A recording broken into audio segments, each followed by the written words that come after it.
We have some deep stuff coming up. I gotta get the shades for this.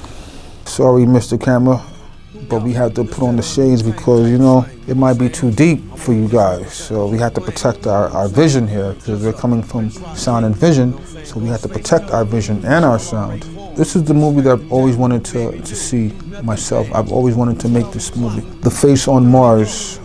In 1976, we sent a spacecraft. One of the images that the spacecraft picked up was this face right here. It's an image of a giant face on Mars. Now this face is about 1.5 miles long and about 1 mile wide, so it's a huge structure on another planet. And there's lots of speculation who built these structures, because that would mean we have ancestors. That would mean there's stories that are not told to us, and that would mean that we have traveled to other planets in Earth is past. The theory is that we sent another spacecraft there in 2001, and the image that spacecraft picked up was a different image. It didn't show his face, it showed a mountain range, a mountaintop. And from that last voyage, the original image of a man that was on Mars, they said it's not true. It's not a man, it's just a mountain range.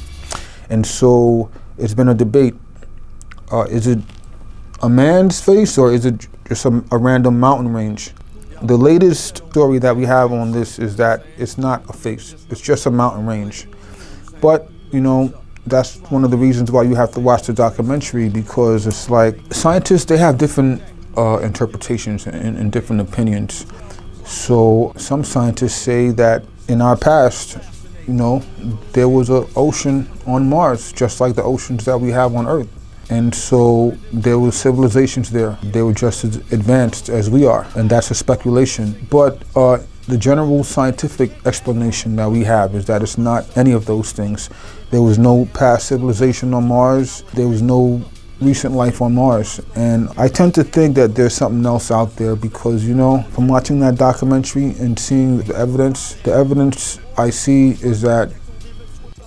So check it out, Pluto The Dwarf Planet, coming soon on DVD and Blu-ray and digital download from 360soundandvision.com. I am the writer and director of these brilliant pieces, and you should share into my wealth of knowledge that I'm bringing to you, because these films took a lot of time to prepare and to deliver to you, and I'm delivering it for the purpose of educating you, because it all comes down to education, okay? The more you know, the more open your life could be, because knowledge will set you free. And these documentaries, their goal is to set you free of the mental bondage, free of the mental slavery. Because once you are free from the mental shackles, your mind could be open to brilliant new possibilities.